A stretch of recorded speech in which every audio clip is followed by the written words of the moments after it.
Ruangan VIP mewah di arena pertempuran bawah tanah dipenuhi dengan sentuhan teknologi.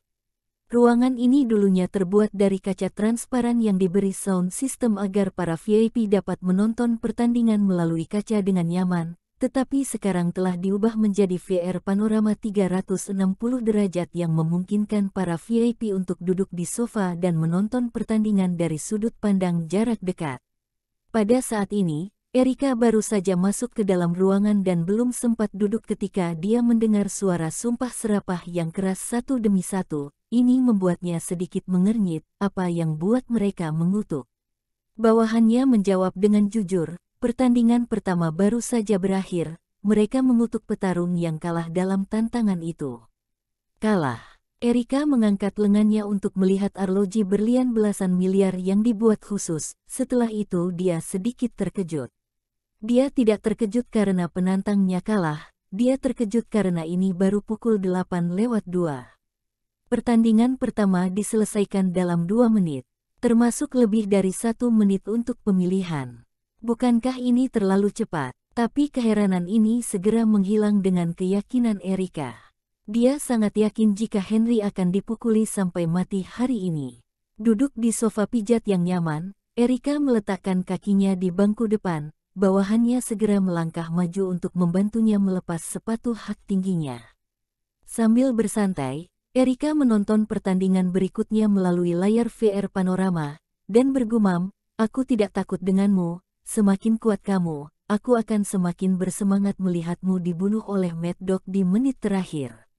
Aku akan menggunakan kematianmu untuk membuatmu mengerti bahwa setelah jatuh dari awan, tidak ada kemungkinan untuk mendapatkan kembali ke atas, yang ada hanya dihancurkan berkeping-keping dan tidak akan pernah kembali." Pada saat yang sama, Simfoni Mozart No. 40 dalam G minor terdengar di ruang caesar yang indah milik Tiger Wong di lantai 7. Berdiri di depan jendela, Wilona melihat pemandangan malam yang remang-remang di luar jendela, sambil mendengarkan musik yang merdu. Suasana di ruangan ini benar-benar elegan. Tapi suasana elegan ini terganggu oleh suara yang datang tiba-tiba dari interkom di atas meja. "Lady Oliver, pertandingan pertama sudah berakhir, Henry menang." Memenangkan pertandingan pertama adalah hal yang normal, komputer telah mensimulasikan hasilnya, jadi tidak mengejutkan. Oleh karena ini Wilona terus tenggelam dalam irama musik, menikmati suasana yang menenangkan. Hanya saja ketenangan ini tidak berlangsung lama, interkom berbunyi lagi, "Lady Oliver, pertandingan kedua selesai, Henry menang." Wilona tertegun sejenak, dia melepaskan diri dari kenikmatan musik dan berbalik untuk melihat jam merah di sudut ruangan, jam baru menunjukkan pukul 8:03. "Dengan kurangnya stamina ini, kamu seharusnya menyimpan kekuatanmu untuk memperlambat permainan, kenapa harus terburu-buru? Semakin cepat dia bermain, semakin banyak energi yang akan terkuras, ini tidak baik untuk sisa pertandingan." Wilona diam-diam khawatir, bertanya-tanya apakah Henry terburu-buru ingin menunjukkan kejayaannya sebelumnya. Tapi sekarang jelas bukan waktunya, hasil laporan pengujian dengan jelas menunjukkan bahwa kebugaran fisik Henry sangat buruk, bahkan lebih buruk dari orang biasa. Jika terus seperti dia benar-benar khawatir apakah Henry bisa bertahan sampai pertandingan ketiga. Tapi ternyata kekhawatiran Wilona berlebihan, karena pada pukul 8:04, interkom berbunyi lagi, "Lady Oliver, pertandingan ketiga selesai, Henry menang lagi." Mendengar hasil ini, Wilona tercengang. Bahkan dia, yang tidak pernah mengumpat selama bertahun-tahun tidak bisa menahan diri untuk tidak mengumpat dalam bahasa kotor saat ini. "Bajingan, Henry, apa yang kamu minum?" "Cepat sekali, 1 menit. Ya, satu pertandingan berakhir setiap 1 menit, hanya mendengarkan hasilnya saja sudah membuat bingung." Jimmy yang menyaksikannya di tempat kejadian bahkan lebih bingung.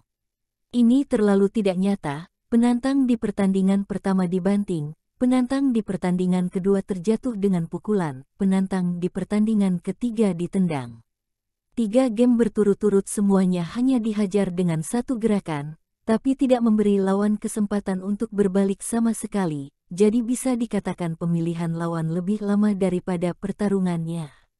Selain itu, Jimmy dengan jelas memperhatikan bahwa kecepatan dan serangan yang ditampilkan Henry dalam pertandingan tidak jauh lebih buruk daripada di tahun-tahun puncaknya.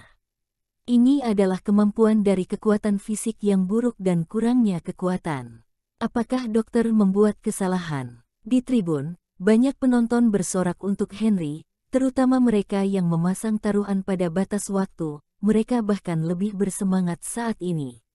Mereka tahu bahwa mereka tidak akan pernah berani menggunakan batas waktu tanpa keterampilan nyata. Kerja bagus, kamu melakukan pekerjaan dengan indah. Seperti ini, ayo kalahkan siapapun yang berani naik ke atas ring.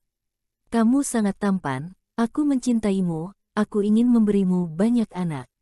Wow, kamu sangat tampan, aku akan memberimu gelar pria paling tampan di dunia. Semua jenis jeritan terdengar tanpa henti, dan pada akhirnya, entah bagaimana mereka berakhir dengan frasa yang sama, pertandingan ke-10, pertandingan ke-10. Suara-suara itu begitu keras, seolah ingin menjungkirbalikkan suprastruktur arena pertempuran bawah tanah ini. Dihadapkan penonton yang bersatu, terutama dalam menghadapi satu gerakan jatuh milik Henry, para petarung yang awalnya bersemangat untuk menjadi pemenang yang beruntung di ruang tunggu langsung mengubah wajah mereka saat ini. Ya, mereka takut gambar di layar ring diputar lagi, dan itu akan menjadi giliran mereka untuk menantang. Tentu saja ada juga yang menolak untuk menerima ini, dan penantang yang terpilih untuk putaran keempat tidak takut. Tingginya lebih dari 2 meter, dan beratnya mungkin hampir 400 pound. Otot-ototnya menonjol dan dia berjalan ke atas ring seperti gundukan manusia. Meskipun masih ada pertandingan selanjutnya, mereka benar-benar tidak memiliki kepercayaan diri lagi untuk bersorak di hadapan pria berjenggot lebat dan besar ini. Bahkan samar-samar takut jika kabuki sudah berakhir. Berjalan ke atas panggung, pria berjanggut lebat ini berdiri di atas ring, dan tiba-tiba merobek kaosnya dengan kedua tangan, memperlihatkan dadanya yang kokoh dan berbulu lebat ke arah penonton dengan tertawa terbahak-bahak. Tingkah seperti itu selalu mudah untuk merangsang kegembiraan beberapa orang, terutama yang tidak bertaruh pada batas waktu, jadi kemunculan pria berjanggut lebat ini memberi mereka secercah harapan, membuat mereka berteriak dan meraung keras. Cabik-cabik dia untukku menjadi 8 bagian dengan tanganmu. Hancurkan kepalanya sampai berkeping-keping, sehingga dia tidak perlu memakai topeng compang camping itu. Tendang dia dengan kakimu, tendang pantatnya dengan kakimu. Selama macam kata-kata diungkapkan, mereka semua melampiaskan keinginan mereka, ingin melihat kekalahan Henry. Tapi Henry tentu saja tidak mau memenuhi keinginan mereka. Dengan pengumuman keras Jimmy, pertandingan keempat batas waktu secara resmi dimulai.